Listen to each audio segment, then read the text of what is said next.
बिस्मिल्लाहिर्रहमानिर्रहीम, अस्सलाम वालेकुम, वेलकम टू ऑफिशियल साथ याफ साथ। आज इस वीडियो में हम आपको बताएंगे कि कैसे ट्रंप और मोदी के दरमियान तल्खियां बढ़ रही हैं। आपको बहुत अच्छे तरीके से याद है कि प्रेसिडेंट ट्रंप जहां भी गए पाकिस्तान और भारत के दरमियान सीज फायर होने के बाद, तो हमेशा जिक्र करते हैं कि किस तरीके से उन्होंने अपना किरदार अदा किया है, और वो अपने सियासी करियर का इसको एक बहुत ही शानदार अचीवमेंट तस्वुर करते हैं कि उन्होंने दो ऐसे ममालिक के दरमियान जंग बंदी करवा दी, जंग मजीद बढ़ने से बचा दिया, जिसके बहुत ज्यादा इम्कानात थे कि वो न्यूक्लियर हो जाए। अब सिर्फ प्रेसिडेंट ट्रंप ही नहीं हो कि व्हाइट हाउस की तरफ से, व्हाइट हाउस की इंतजामिया की तरफ से भी इस पे बारहा स्टेटमेंट्स आ चुके हैं। मुख्तलिफ ओकेजन्स पे प्रेसिडेंट ट्रंप जो हैं वो अपने वाइस प्रेसिडेंट जेडी वेंस के किरदार की इस पे बात करते आए हैं, या इसके अलावा सेक्रेटरी ऑफ स्टेट की बात करते आए हैं, मार्को रूबियो की। अब यहाँ ही बात नहीं रुकती है। अगर प्रेसिडेंट ट्रंप तक वो तमाम बातें पहुंचती हैं जो कि आई एम श्योर पहुंच चुकी होंगी अभी तक, तो वो जवाब भी देंगे। और मैं जिन बातों का जिक्र यहाँ पे कर रही हूँ वो हैं नरेंद्र मोदी की तरफ से दिए जाने वाले हालिया बयानात। 26 तारीख को, 26 मई को, यानी पूरे 16 दिन गुजर जाने के बाद सीज फायर के, ये नरेंद्र मोदी ने मुनासिब समझा कि हम यहाँ पर अपनी लोकल सियासत को बचाते हैं। अब वो प्रेसिडेंट ट्रंप जिसके हवाले से मोदी अपने एक्स अकाउंट में उनको माय बेस्ट फ्रेंड कहते आए हैं, जहां गए उन्होंने कहा कि जी ट्रंप इज माय फ्रेंड। अब उन्होंने कहा कि चले ट्रंप फ्रेंड हैं, उनसे दोस्ती बाद में देख लेंगे, उनसे, उनके मुल्क से दोस्ती बाद में निभा लेंगे, पहले यहाँ पे अपनी हम सियासत को तो बचा लें। और हुआ क्या? हुआ ये कि पिछले दिनों 26 मई जिसका मैंने जिक्र किया, उन्होंने अपनी party Bharatiya Janata party BJP के अहम ओहदेदारों को बुलाया, उनसे मुलाकात की, जिसमें chief ministers, deputy chief ministers सब मौजूद थे।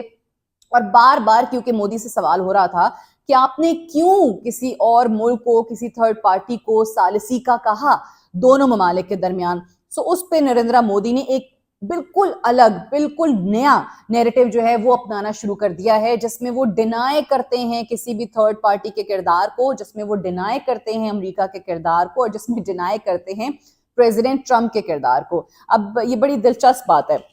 वो इस तरीके से कि ऑब्वियसली नरेंद्र मोदी पे हमेशा ये इल्ज़ाम लगता आया है कि जब भी कोई इलेक्शंस होने वाले होते हैं तो फॉल्स फ्लैग ऑपरेशन हो जाता है, पाकिस्तान के साथ ऐसे हालात पैदा हो जाते हैं। ये सवाल कोई बाहर से नहीं कर रहा है, उनके अपने अंदर के जो लोग हैं वो मोदी से ये सवाल करते हुए दिखाई देते हैं कि आखिर क्या वजह है कि आप इस बुनियाद पे इलेक्शंस में जाते हैं। अब पुलवामा के बाद भी आपको याद होगा तो मोदी जगह जगह जाके ये कहते थे कि ये लोग हैं, हमें पाकिस्तानियों की तरफ से खतरा है, हमारे जो फौजी हैं वो पाकिस्तान ने शहीद कर दिए हैं, तो हमारे जो शोहदा हैं इनके नाम पे हमें वोट दें, और फिर उनको वोट पड़ भी जाता था। और इस बार भी यही बात हो रही है कि बिहार के इलेक्शंस में मोदी ने इसी पहलगाम फॉल्स फ्लैग ऑपरेशन को इस्तेमाल करना था और अपना सियासी फायदा उठाना था इलेक्शंस के अंदर। लेकिन हुआ ये कि यहाँ पर उनकी तमाम तर चालबाजियां उल्टी पड़ गईं, तमाम तदबीरें उल्टी पड़ गईं। उन्होंने सोचा भी नहीं होगा कि ये हालात हो जाएंगे कि उनको पूरी दुनिया ही से नहीं, अपने लोगों से मुंह छुपाना पड़ेगा, उन पे तनकीद होगी और तनकीद करने वाले उनके अपने लोग होंगे।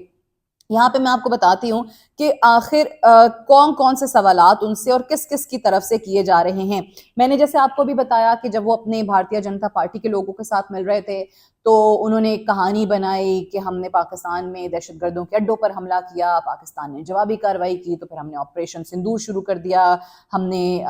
उसको रोका ऑपरेशन सिंदूर से। और थर्ड पार्टी से मुराद जब वो बात करते हैं तो अमेरिका की और ट्रंप की करते हैं, तो उसी का इस्तेमाल करते हुए उन्होंने कहा कि जी थर्ड पार्टी को हमने किसी को भी नहीं कहा कि हमारी कोई सालिसी करवा दें। अच्छा, इसमें जो राहुल गांधी हैं,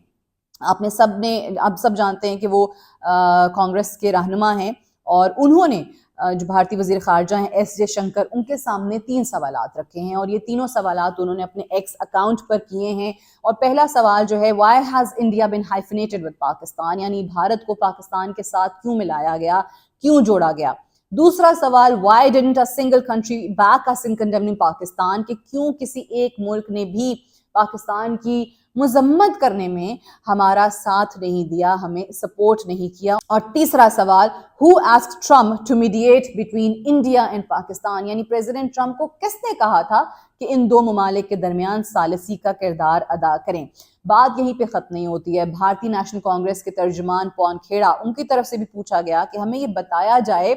کہ حکومت نے امریکی صدر ڈونلڈ ٹرمپ کی ثالثی کیوں قبول کی۔ اب جہاں پہ اتنے سوالوں کی بھرمار ہو رہی ہو ایک ایسے شخص پہ جس نے یہ گمان کیا، جس کا یہ زوم تھا کہ وہ پاکستان کو بہت آسانی سے شکست دے سکتا ہے، پاکستان کے ساتھ کسی بھی قسم کا پنگا لے کے دنیا کو بتا سکتا ہے کہ جی ہم مظلوم ہیں اور ہمارے ساتھ یہ ظلم کرنے والا پاکستان ہے، اس شخص کا اگر نیریٹو مارکیٹ نہ ہو یا عوام اس کو بائی نہ کرے، دنیا اس کو بائی نہ کرے، تو آپ سوچیں وہ شخص کیا کرے گا؟ اس کے پاس اور آپشنز کیا رہ جائیں گے؟ یہی کہ وہ جھوٹ بولے، وہ ایک ایسا نیریٹو بنائے جو من گھڑت ہے، وہ ایک ایسا بیانیہ بنائے جو صحیح نہیں ہے، اور لہٰذا یہاں پر یہی کیا گیا مودی کی طرف سے۔ انہوں نے کہا کہ جی بعد میں دیکھتے ہیں باہر کی دنیا کو، بعد میں دیکھتا ہوں اپنے فرینڈ کو، بعد میں دیکھتا ہوں اس کے ملک امریکہ کو، پہلے اپنی سیاست بچا لو، یہ نہ ہو کہ آنے والے انتخابات سے بھی ہم ہاتھ دھو بیٹھیں۔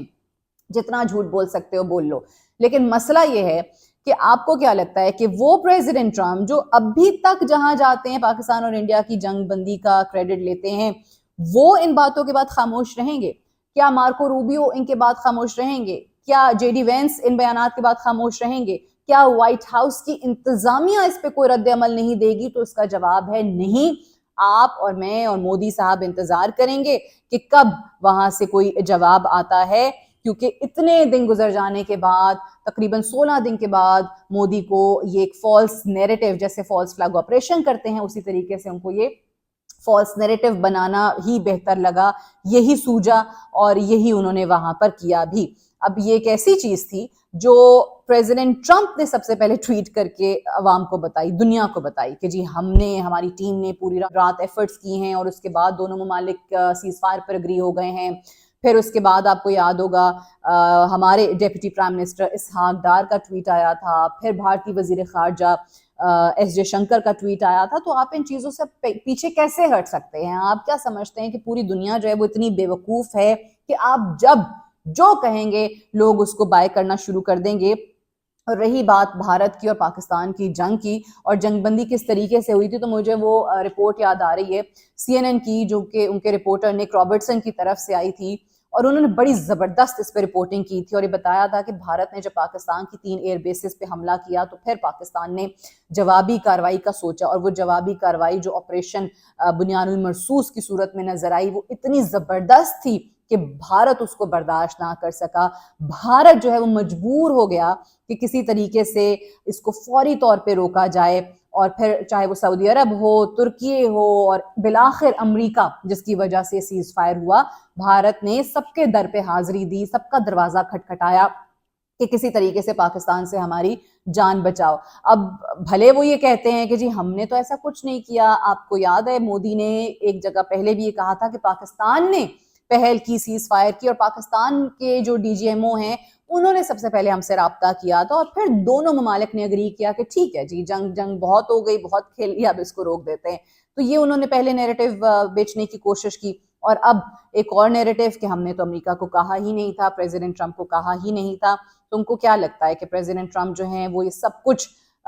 سننے کے باوجود خاموش رہیں گے؟ تو سب کی خام خیالی ہے۔ یہ بڑا مشکل ہے اس وقت مودی کے لیے اپنی سیاست کو دیکھتے ہوئے، جب لوگ بہت سوال اٹھا رہے ہوں، جب آپ کو یہ نظر آ رہا ہو کہ آپ اپنی سیاست ہار چکے ہیں اور یہ شاید اب آپ کی آخری اننگز ہو، اس کے بعد دوبارہ چانسز نہیں ہیں، ایک ایسی چیز ہو جائے آپ کے ساتھ جو کبھی آپ نے اپنے خواب میں، خیال میں نہ سوچی ہو، تو پھر یہ تو ہوگا۔ لیکن آنے والے دنوں میں مودی کی ان حرکتوں کی وجہ سے ایک جو بیسٹ فرینڈ ہے نا وہ ضرور وہ کھو دیں گے، اور امریکہ اور بھارت کے درمیان آنے والے دنوں میں تلخیاں مزید بڑھتی ہوئی ہمیں نظر آئیں گی، مزید پرابلمز جو ہیں وہ نظر آئیں گی، اور پہلے ہی ہم دیکھ رہے ہیں کہ اس کی آپ کو نشانیاں نظر آنا شروع ہو گئی ہیں، مختلف اس کے انڈیکیٹرز جو ہیں وہ نظر آ بھی رہے ہیں۔ اچھا، اب ہمیشہ ہی کہا جاتا ہے کہ جو شخص ہار جاتا ہے، جس کو بہت برے طریقے سے شکست ہوتی ہے، جو زخمی ہوتا ہے، وہ لاچار ہو جاتا ہے، بے بس ہو جاتا ہے، اور پھر اس بیچارگی کے اندر، اس شکست کے اندر وہ ایسے مزید اقدامات اٹھاتا ہے جو نقصان کا باعث بنتے ہیں۔ وہ عقل کا استعمال نہیں کر رہا ہوتا ہے، وہ جوش پہ چل رہا ہوتا ہے، اور اس میں وہ بہت زیادہ غلطیاں بھی کر جاتا ہے، اور مودی ایگزیکٹلی ایسی سٹیج پر ہی ہیں اس وقت کہ ان سے اب یہ برداشت نہیں ہو رہا ہے کہ ان کو برے طریقے سے شکست ہوئی ہے، سو لہٰذا وہ کچھ بھی کر سکتے ہیں، اور اصل سوال یہی ہے کہ ان کے فیوچر آپشنز کیا ہوں گے۔ झूठ बोलना, अपनी आवाम को एक पिक्चर देना, वो एक तरफ।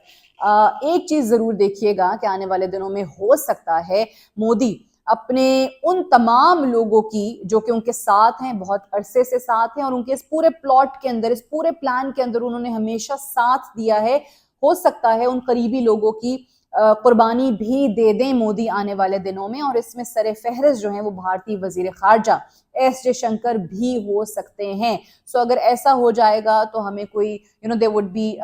wouldn't be any surprises for anyone. Why? Because जब एक शख्स हार जाता है तो वो फिर ऐसे ही उसको तदबीरें सूझती हैं और वो ऐसे ही फैसले करता है। और अपने आप को बचाने के लिए मोदी अपनी लोकल सियासत को बचाने के लिए, अपने इंतखाबात को बचाने के लिए वो अपने करीबी लोगों की कुर्बानी भी दे सकते हैं। आज की वीडियो के हवाले से do give us your feedback, like, comment and share. Thank you so much for watching.